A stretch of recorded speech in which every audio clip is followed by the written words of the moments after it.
A quanti di voi piacciono le serie televisive? Scommetto a molti di più di quanti vorrebbero apertamente confessarlo. Dai, ditelo tranquillamente. A volte non vorreste ammettere che andate a sbirciare la guida TV per vedere quando uscirà una determinata serie televisiva, perché non volete farvi scambiare per dei nerd, per gente che si chiude in casa a farsi le maratone televisive. Ma non c'è niente di male. Ognuno ha i propri interessi, le proprie passioni, i propri hobby. Ebbene, parlando di serie televisive, di recente ne è uscita una con un titolo che non è nuovo, almeno non nell'ambito della pubblicistica e della cinematografia. Quel titolo, The Day of the Jackal, Il giorno dello sciacallo, rimanda a un libro eccezionale che ha oltre mezzo secolo di storia alle spalle e che pure è ancora attualissimo, e soprattutto a un autore, il nostro personaggio di oggi, che ha attraversato il periodo della guerra fredda, rivestendo vari ruoli, e che oggi è un attempato signore cui la moglie impedisce di scrivere nuovi libri perché, parole della signora, il mio Frederick è troppo anziano per imbarcarsi in nuove avventure, viaggiare per il mondo alla ricerca di luoghi, storie, personaggi da trascrivere su carta. Oggi parliamo di lui, parliamo di Frederick Forsyth, uno dei più grandi romanzieri nel genere thriller degli ultimi 50 anni. Oggi parleremo di spie, di misteri, di personaggi storici, di romanzieri, di storie reali o inventate, insomma, di grande narrativa che si basa sull'attualità. Ma per parlare di narrativa e di attualità fuse insieme, bisogna sempre distinguere i due piani. E qual è il migliore strumento se non utilizzare qualcosa che davvero ci mette al riparo da rischi nei confronti di ciò che appare come reale, ma in realtà è costruito apposta per aggirarci? Ecco, noi di Dentro la Storia abbiamo scelto da tempo come partner NordVPN, un partner prezioso, un partner che ci aiuta a crescere e a restare al sicuro nei confronti di qualsiasi minaccia. Con la sua Threat Protection Pro, NordVPN ci mette al riparo dai malintenzionati, dai siti malevoli, dagli hacker che vorrebbero entrare nei nostri mainframe, e anche quando dobbiamo effettuare degli acquisti online con NordVPN evitiamo di cadere nei tranelli di quei siti che sembrano così eccezionali, che ci promettono degli acquisti super a prezzi stracciati, ma che in realtà nascondono il trabocchetto. NordVPN è la scelta di Dentro la Storia ed è confermata anche con la sua grande offerta di Natale che prevede 4 mesi extra sui piani biennali. Volete saperne di più? Prima di cominciare il video, cliccate sul link che trovate in descrizione e per il resto, buona visione. La nostra storia potrebbe iniziare con quel libro, Il giorno dello sciacallo, ma stavolta cambiamo. Cambiamo e cominciamo con un altro libro, la sua autobiografia, uscita 9 anni fa, intitolata The Outsider. Tanto per cambiare è un bestseller, tanto per cambiare. Forsyth riserva in quelle pagine tutto se stesso. Mette la propria vita, stavolta senza filtri, senza personaggi di comodo, senza alter ego, senza personaggi inventati. Tutto reale. Al limite preferisce non rivelare la completa identità di alcuni dei suoi interlocutori del passato, ma lì dentro c'è tutto. C'è il Forsyth giovane che impara sin da subito a parlare le lingue, parla molto bene il francese perché va in vacanza in Francia. Parla il Forsyth che, appena maggiorenne, decide di diventare un vero avventuriero moderno. E cosa fa?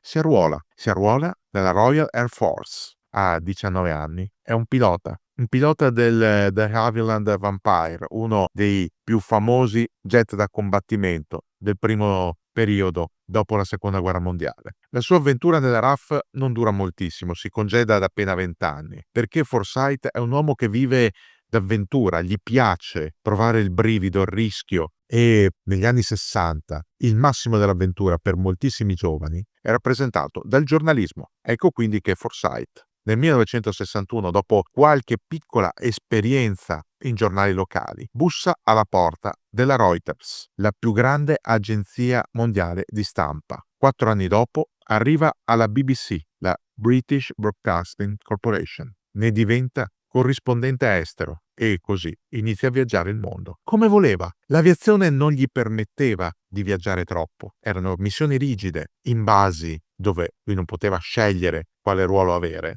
e in reparti cui veniva assegnato. Grazie alla BBC e alla Reuters, il giovane Forsyth può muoversi tranquillamente. Va in Germania e conosce Willy Brandt, il cancelliere che con la Ostpolitik cambia le prospettive della Germania federale, inaugura un nuovo modo di fare politica durante la guerra fredda. Va in Israele e lì parla con chi ha assistito al processo ad Adolf Eichmann. Conosce un paese diverso, difficile, che poi verrà chiamato a confrontarsi nella guerra dei 6 giorni. Va in Sudafrica e inizia a prendere contatto col mondo dell'apartheid, col boss, il Bureau spietato, che si occupa teoricamente di servizi segreti, ma che in realtà conduce una guerra sporca contro l'ANC di Nelson Mandela e soprattutto la prima in Francia, dove si occupa della politica interna francese e soprattutto della guerra contro l'OAS, e in Biafra. La svolta della vita di Forsyth arriva lì, in quel territorio nigeriano affacciato su quello che oggi si chiama Golfo di Bonni e che all'epoca si chiamava Golfo del Biafra. Il giovane Forsyth non ha ancora 30 anni. Conosce il colonnello Ojukwu, quel militare di carriera Igbo che decide di trasformare il Biafra nella terra promessa per la propria gente. Ne abbiamo parlato nel video apposito, lo trovate nel canale. Forsyth resta affascinato da quel leader carismatico, calmo, educato, estremamente intelligente e acculturato, ma non resta molto in Biafra. La BBC lo richiama a casa. Per tutti il Biafra conta poco o nulla. È una guerra di confine, di periferia, che coinvolge africani e che non fa notizia. Poi, secondo gli analisti militari, dovrebbe durare 3, massimo 6 mesi, il tempo necessario ai nigeriani per schiacciare la rivolta. Non sarà così. Alla BBC interessa il Vietnam. Tutti gli occhi del mondo sono sul Vietnam. È il periodo massimo. Manca poco all'offensiva del Tet, manca poco all'acme del conflitto nel sud-est asiatico. Ma Forsyth ha altre idee. Ha toccato con mano la realtà biafrana. È stato l'unico inviato occidentale a capire cosa sia davvero il Biafra. E allora Forsyth prende una decisione. Lo dice lui stesso. Gli venne detto piuttosto bruscamente che non era politica della BBC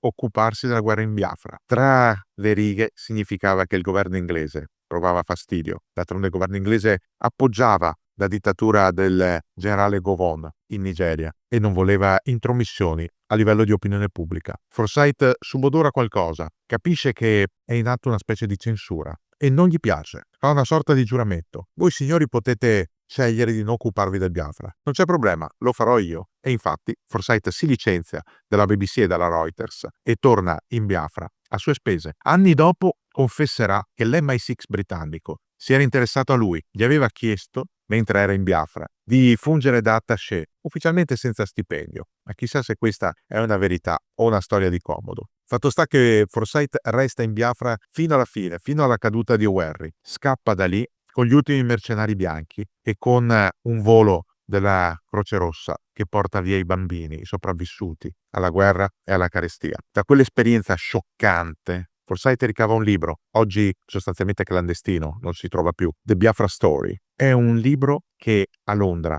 genera scandalo, perché è un libro in cui Forsyth racconta tutto, racconta delle privazioni, racconta della fame, racconta di come la Nigeria, per accelerare il corso della guerra, abbia provocato un genocidio, conscia di uccidere 2 milioni di esseri umani, la metà dei quali bambini.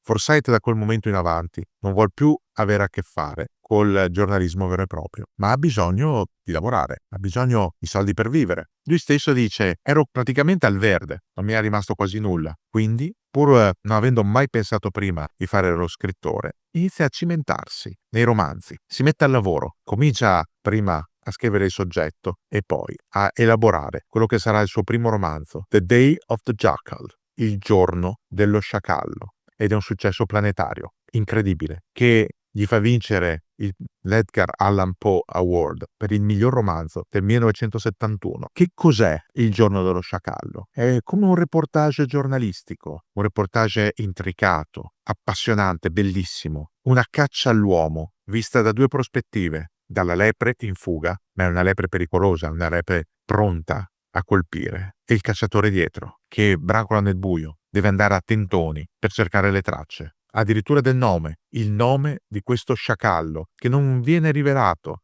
A un certo punto sembra noto, ma si scoprirà una falsapista. Eppure quel libro conquista il pubblico, piace molto. Forsyth non resta a godersi la fama, non resta a godersi i soldi che arrivano, ed è già al lavoro. È al lavoro sul secondo romanzo, Il dossier Odessa, di Odessa File. Un libro anche questo che sembra un reportage, ma in ambito diverso. Se Il giorno dello sciacallo era ambientato principalmente in Francia, il secondo libro è in Germania. Affronta il mondo degli ex nazisti, un argomento per certi versi tabù nell'Europa continentale tra la fine degli anni 60 e l'inizio degli anni 70.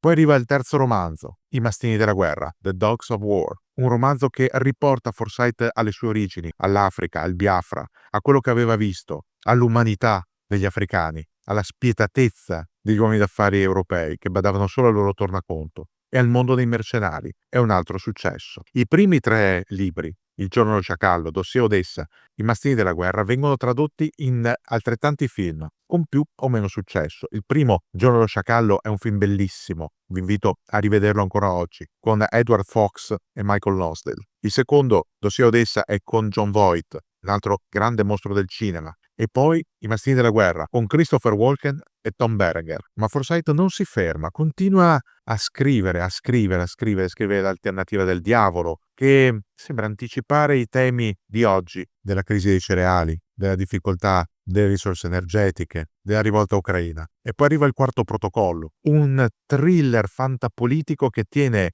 il lettore inchiodato fino all'ultima pagina e che diventerà anche questo un film di grande successo con Michael Caine e Pierce Brosnan. Continuano i libri, ce ne saranno sempre di più, anche delle raccolte di racconti come ad esempio Nessuna via d'uscita, che all'interno contiene una piccola storia, Non ci sono serpenti in Irlanda, la prima storia della raccolta, che frutterà a Forsyth un altro Edgar Allan Poe Award, questa volta per il miglior racconto. Forsyth a un certo punto pensava anche di smettere di scrivere, nonostante i grandi successi come Il pugno di Dio, su Saddam, l'Iraq, oppure Icona, che anche questo sembra un libro di preveggenza, l'ascesa di una Russia fascista, imperiale, cattiva, xenofoba, guerrafondaia. Ma Forsyth è costretto a tornare a scrivere, un po' perché quel demone della scrittura non l'ha mai abbandonato e un po' perché qualche disavventura finanziaria lo obbliga a dover continuare per non restare nuovamente al verde. I suoi libri, lo sapete, sono diventati dei bestseller internazionali. A lui è rimasto sempre abbastanza schivo, qualche apparizione televisiva, qualche ospitata, qualche intervista, nulla di più. Ha mantenuto la sua ideologia, è una ideologia conservatrice, anche euroscettica, è stato un promotore della Brexit, ha delle idee di tipo isolazionistico in ambito economico, ma va anche detto che Forsyth è sempre stata anche una coscienza critica per i conservatori inglesi. Oggi Frederick Forsyth è un attempato signore di 86 anni. Ha vissuto una vita incredibile, avventurosa, pilota della RAF, giornalista per la Reuters, per la BBC, inviato di guerra, ne ha viste di tutti i colori. È stato a contatto con spie vere, anche affascinanti, come un agente segreto donna tedesco-orientale, che gli ha ispirato la figura di Sigrid Rand all'interno di Dossier Odessa. Ha visto il mondo cambiare. È stato testimone della guerra fredda, della glasnost, della perestroika, del crollo del muro di Berlino, dell'affermazione delle repubbliche africane, dell'arrivo dei dittatori mediorientali, della trasformazione del mondo attraverso il terrorismo mediorientale. Ne è stato un osservatore acuto, ne è stato un critico feroce, ne è stato, potremmo dirlo, il menestrello dal 1971 a oggi, non cantando, ma recitando il ruolo dello scrittore, un ruolo che gli calza a pennello, anche se inizialmente lui stesso non credeva nelle proprie capacità di scrittore e di romanziere. Eppure quelle capacità, ancora oggi, trovano riscontro nella nuova serie, The Day of the Jackal, che è l'ennesima riproposizione di quel soggetto, un soggetto nato all'inizio degli anni 70, immaginando che l'OAS, in mano al colonnello Rodin e non a Jean-Jacques Susini, volesse tentare un'ultima volta di uccidere Charles de Gaulle, affidandosi stavolta non ai propri uomini, ma a un assassino prezzolato, straniero, professionista del mestiere di uccidere, un uomo che sceglie per se stesso il soprannome di Sciacallo. Quello Sciacallo diventerà una figura iconica, al punto da condizionare un terrorista reale come Ilich Ramirez Sanchez, Carlos, detto lo sciacallo proprio perché tra i suoi effetti personali all'interno di una casa dove aveva vissuto, venne trovato sul comodino proprio una copia di quel libro. Carlos rifiutò sempre di definirlo come proprio, ma gli rimase appiccicata addosso quell'etichetta. E questo fa capire quanto l'opera di Forsyth nel nostro mondo, nella nostra contemporaneità sia stata importante. Ha descritto assassini, spie, industriali doppiogiochisti, generali, militari, commandos, gente senza scrupoli. Ha dato delle visioni di mondi possibili, ha narrato retroscena, nascosti, veri o presunti. Scorrendo i suoi libri ci si domanda fino a che punto sia storia e dove inizi la narrazione fantastica. Gli siamo un po' tutti debitori, e non solo per la serie televisiva che viene trasmessa in questo periodo. Vi lancio in chiusura un invito. Provate a rileggere uno dei suoi primi romanzi e ditemi, scrivetemi pure alla mia mail f.bettuzzi@dentrolastoria.net le vostre impressioni, cosa vi ha colpito, cosa effettivamente vi ha lasciato quel libro e magari riflettete sulla sua dimensione di approfondimento, la sua capacità di scavare nei dettagli, nei meandri della storia, per ricavare ogni volta delle storie nuove, diverse, curiose, a volte fantastiche, a volte tremendamente reali. Pensate, da uno dei suoi libri, I mastini della guerra, sono stati ricavati ben 2 piani di invasione di paesi sovrani. Bob Denard, di cui abbiamo già parlato, utilizzò il nome Zangaro, quello dello stato fittizio del libro I mastini della guerra, per definire il Benin per un colpo di stato a fine degli anni 70. 20 anni fa, Sir Mark Thatcher, figlio dell'Iron Lady, ingaggiò un mercenario inglese e tutta la sua compagnia di sicurezza privata per attaccare la Guinea Equatoriale e impadronirsene, seguendo esattamente i piani tracciati da Forsyth nel libro. E la Guinea Equatoriale era proprio quello zangaro immaginario. Ecco, questa è la potenza dei libri di Forsyth. Ma riscopriteli voi. Io farò come il vecchio Forsyth, mio omonimo, Federico, il nome è quello. Mi siederò sulla mia veranda, sorseggiando un tè caldo al limone, lui lo preferisce al latte, e attenderò l'arrivo della posta, magari delle vostre impressioni, delle vostre domande, dei vostri suggerimenti. Ogni tanto è piacevole riscoprire qualche libro del passato e qualche autore come Forsyth che non va mai dimenticato.